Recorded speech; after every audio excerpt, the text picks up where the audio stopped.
여러분 안녕하세요. 이경직 교수입니다. 국민복음, 세상을 깨우는 말씀을 통해 하나님의 놀라운 사랑과 은혜에 감사하는 시간 되시길 바랍니다. 오늘도 귀한 세 분 자리해 주셨습니다. 모두 반갑습니다. 안녕하세요. 반갑습니다. 네. 우리가 빌립보에서의 사역이 어떻게 마무리되는지를 지난 시간에 살펴보았습니다. 이번 시간엔 데살로니가 사역이라는 제목으로 이어서 살펴보도록 하겠습니다.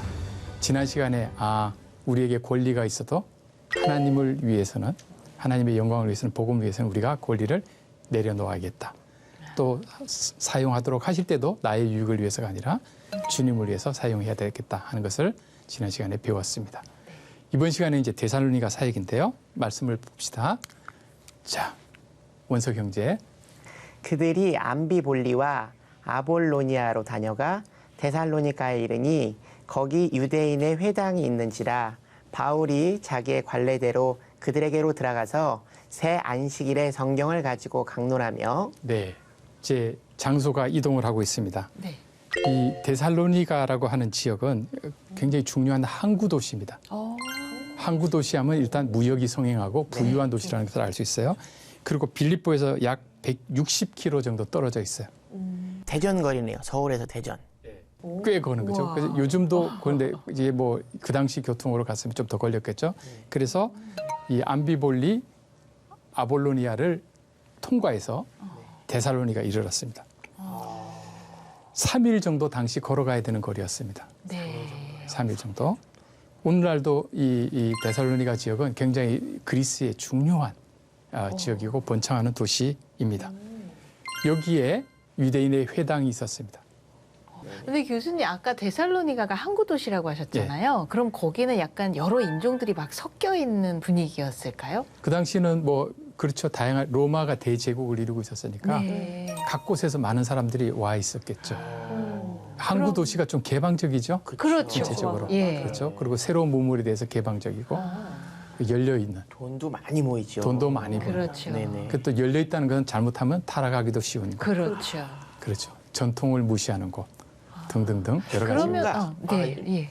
갑자기 든 생각이 지금 유대인의 데살로니가에 있는 유대인의 회당이 마치 그들의 커뮤니티, 그러니까 경제 활동을 하기 위한 어떤 그들의 모임으로 활용될 수도 있었겠다라는 생각이 드는데요. 그렇죠. 저는 이런 생각을 했는데 회당이 조금 다른 회당보다 더 인종이 많이 섞여서 다양한 분위기가 났어요. 회당은 기본적으로 유대인들 유대인들만 그리고 경건한 이방인들. 근데 하나님을 믿으면 들어갈 수 있지 않았나요? 아니요. 예수님을 믿지는 않고 네, 아니. 구약만 받아들이고 네네. 그다음에 하나님을 이제 인정하고 하는 사람들이 들어오니까 이방인이 들어오는데 제가 그 준회원 자격으로 들어온다고 네네네, 했죠. 준회원. 거기에 다양한 사람들이 있을 수가 네네네. 물론 있겠죠. 예. 네. 우리가 한인교회가 해외에 있을 때 한인교회가 예배하고 그 성경 공부만 하는 역할만 하는 게 아니죠. 예. 새로 누가 오면 목사님 나가서 공항에서부터 라이드부터 시작해가지고 다 그죠. 직장도 구해주고 다 역할을 하잖아요. 유대인들에게 회당이 그런 역할을 하고 있었을 겁니다. 그러니까 삶 전체 공동체. 일주일에 하루만 가서 예배드리는 공동체가 아니라 삶 전체가. 그래서 유대인들이 10가정이 있는 곳에는 반드시 랍비가 한 명 있다고 그러죠. 네네. 그래서 부동산을 뭘 사야 되나요? 뭐 이런 거 다 랍비한테 가서 물어봐야 된다. 구약 성경에 비췄을 때 부동산 여기 투자해야 되나요? 저기 투자해야 되나요? 결혼해야 되나요? 말아야 되나요? 이런 거 아주 삶의 디테일한 부분까지 랍비에게 허락을 받아야 되는 시스템이기 때문에 거기 라피님이 동네 이장님 분위기였겠네요. 이장님 저리 가라죠. 절대 권한을 갖고 있죠. 앞으로 바울의 고난이 벌써 예. 그만큼 권위 있는 곳이기 때문에 그렇죠. 야, 회당이 있죠. 그러니까 네. 그만큼 유대인들의 세력이 크다고 엄청났겠죠. 볼 수 있습니다. 그러니까 빌립보와 달리 바울이 관례대로 자기가 하던 이 관례라는 건 습관, 선교 전략에 따라서 그들에게로 갑니다. 항상 유대인에게 먼저, 그다음에 이방인에게로 이렇게 가죠. 회당을 먼저 가요. 왜 그럴까요? 이방인과 달리 유대인들은 구약은 인정을 했거든요. 그렇죠. 그러니까 구약에서부터 시작할 수 있는 거죠. 그러다 슬슬 신약으로 가는 그렇죠. 거죠. 그렇죠. 그게 전략이에요. 그래서 그들에게 갔습니다. 그리고 새 안식일에, 그러니까 안식일에마다 회당에서 모임이 있잖아요. 3번 연거푸. 세 번 연거푸 성경을 가지고 강론합니다. 이때 성경은 구약 성경이겠죠. 구약 성경이 예수님을 어떻게 예언했는지, 예수님께서 구약을 어떻게 성취하셨는지를 하는데 이때 강론이라고 말합니다. 강론하면 어떤 느낌이 들어요? 졸리겠죠. 네. 강해, 뭐 강론, 뭐 강의, 뭐 이런 거. 풀어서 굉장히- 해석한 듯한 그렇죠. 대화했다는 뜻이에요. 이렇게 다이알로그. 토론했다. 네, 디알렉틱, 디알로고스. 성중과 주고 받으신 주고받는 거예요? 거죠. 그럼 설교는 아니네요. 설교도 질의응답으로. 근데 우린 설교 보통 계속 주고받지는 못하잖아요. 네, 그렇죠. 약간요. 주고받게 된다는 거는 이게 잘못하면 이제 토론이 이렇게 가니까 원래 이 설교 메시지에서 쭉 가고자 하는 바를 다 못 전하는 일이 발생할 수가 있습니다. 그래서 그 설교는 그냥 청중의 질문이 없이 쭉 한 분이 이렇게 모놀로그처럼 네. 일방적으로 쭉 이야기를 합니다. 그래서 이것이 갖는 장점은 일관된 메시지를 전해요. 단점은 청중이 궁금해한 거는 건드리지 않고 피해갈 수가 있어요. 가지고 근데 왜 단점을 말씀하시면서 웃으세요? 좋은 단점이라서요. 청중이 궁금한 것, 어려운 것 싹 피해가게 되면 청중이 졸기 시작하는 거죠. 그때. 맞아. 따분한 설교. 근데 어떨 때는 청중이 궁금한 걸 탁탁 건드리면서 가는 설교가 있어요. 그때는 청중들이 깨어 있어요. 내 삶의 문제를 이야기를 하고 있구나. 라고.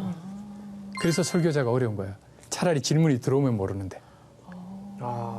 근데 질문이 들어오는 순간 어려워지기 시작해요. 그렇죠. 원래 가려던 방향이나 다른 데로 이렇게 갈 수가 있어요. 그럴 수 있죠. 그렇죠. 그러니까 대화는 이 강의를 하는 사람이 웬만큼 자신 없으면 대화를 시도할 수가 없어요. 그래서 가끔 교수님들 중에 강의할 때 쫙 강의한 다음에 네. 질문 없어? 이러고 싹 가시는 분이 있어요. 오. 그래서 교수님들도 학회에서 무슨 글을 발표할 때 이 네. 토론이 없는 그게 그냥 이렇게 기조 강연처럼 하는 게 있어요. 그걸 굉장히 선호합니다. 그 일방적인 거잖아요. 그렇죠. 그렇죠. 지적을 안 받을 수가 있으니까. 네. 예, 도전을 안 받을 수 있을까. 그런데 바울이 지금 강론을 하는 거예요. 강론을 했다는 건 일단은 뭐 성경적 지식이 어마어마했고 그렇죠. 이 3번의 말씀을 전하는 안식일 동안 이미 사람들을 쫙 그렇죠. 자기 편으로 자신이 있었다는 거죠. 예. 포섭할 수 있군요. 포섭한 거죠.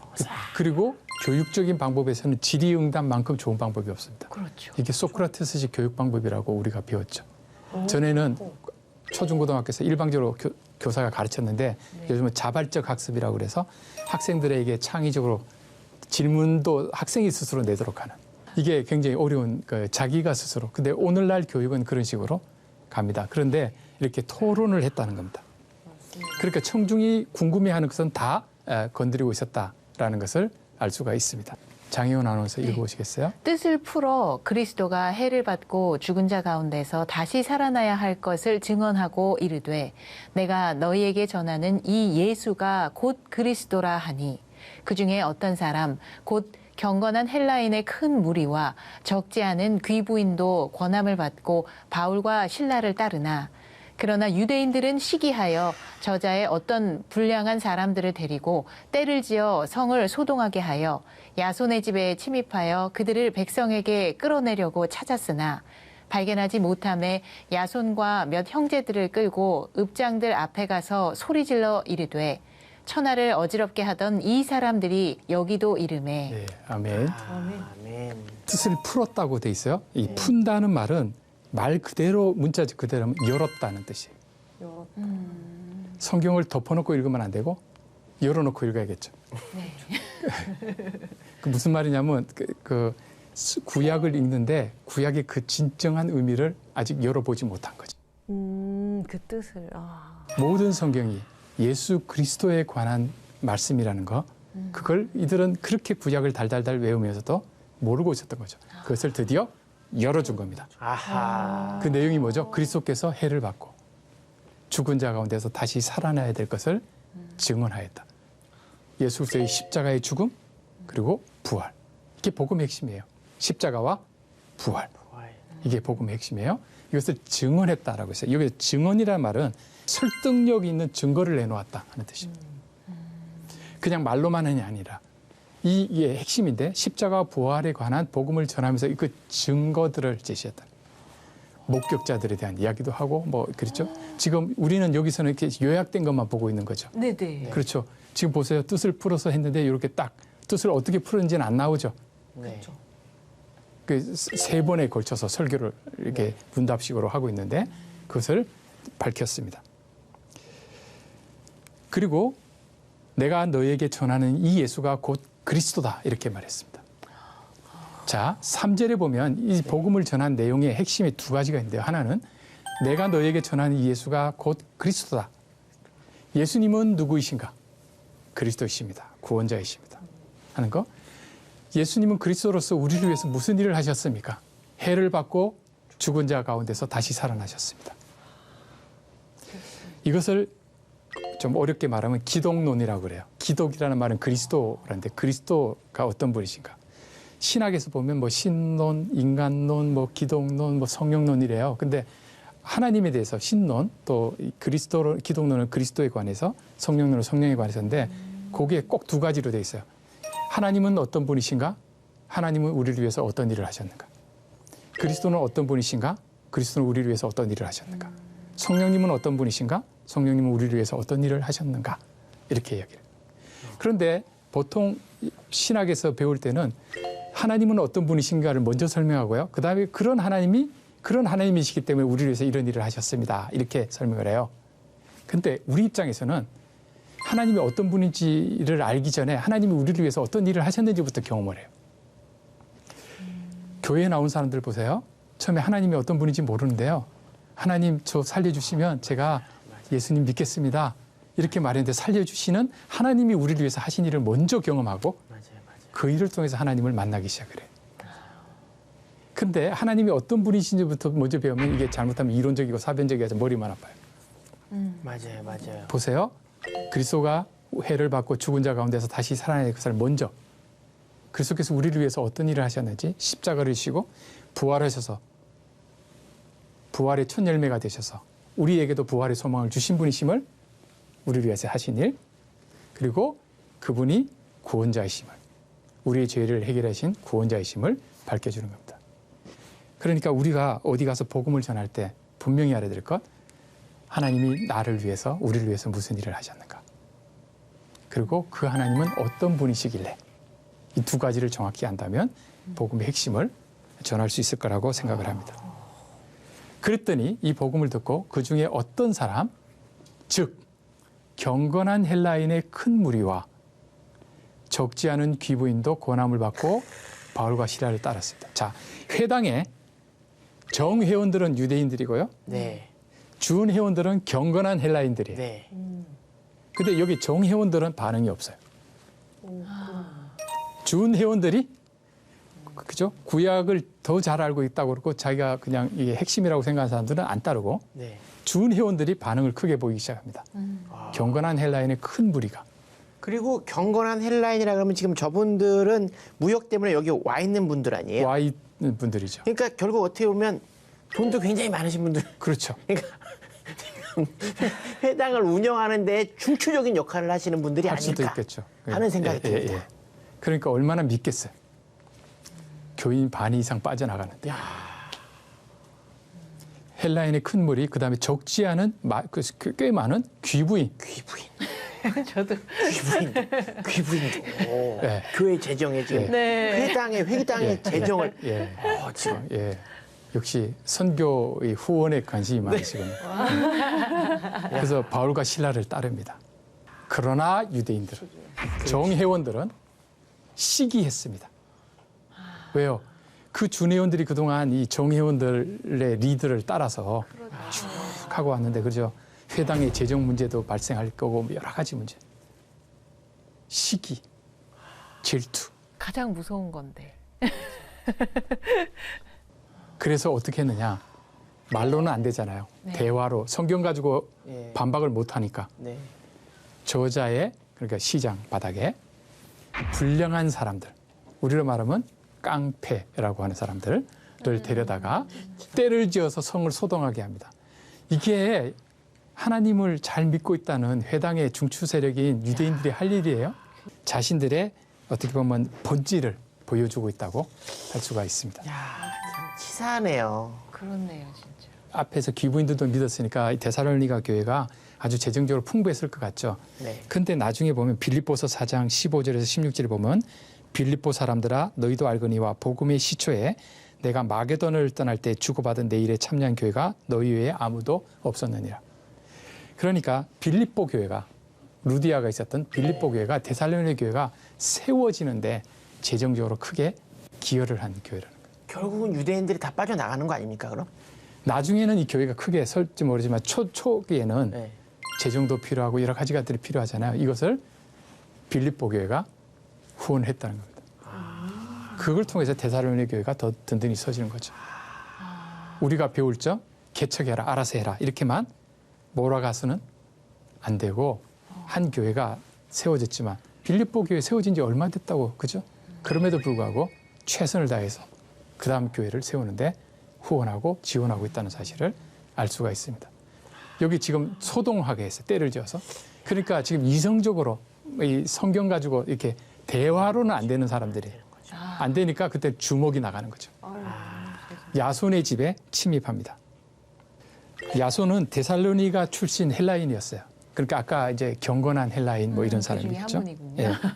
그리고 그의 집이 이제 교회의 새로운 중심지가 된 것 같아요. 그러니까 얼마나 괘씸하겠어요. 그러니까 이 불량배들을 풀어가지고 집에까지 침입해 들어옵니다. 이렇게 하면 안 되는 건데. 그리고 바울과 실라가 가장 핵심 인물이니까 이들을 끌어내려고 찾았는데 발견을 못했어요. 숨겨졌는지 아니면 다른 데 복음을 전하러 갔는지. 그러니까 화가 나니까 야손과 및 형제들, 벌써 교회가 데살로니가에 성립됐다는 거죠. 끌고 읍장들 앞에 가서 소리를 지릅니다. 그리고 뭐라고 하나요? 천하를 어지럽게 하던 이 사람들이 여기에도 이르렀다. 이 사람들, 유대인들은 본의 아니게 그리스도인들의 정체성을 밝혀줬어요. 그리스도인들의 특징이 뭔지 아세요? 천하를 어지럽게 하는 사람들입니다. 들었다 놨다 하는 사람들이. 지금 바울 일행이 복음을 전하는 곳마다 지금 들었다 놨다 하는 놀라운 역사들이 지금 일어나고 있습니다. 저 사람들 입장에서 맞는 말이네요. 예. 그리고 실제 골치 아픈 사실이에요. 세상인 거야. 어지럽게 하는. 천하를 들었다 놨다 하는 사람들입니다. 그 자기들의 의도와 관계없이 그렇죠. 드러내죠. 하나님께서 바울과 실라를 통해서 하신 일의 그 결과들을 칭찬하고 있어요.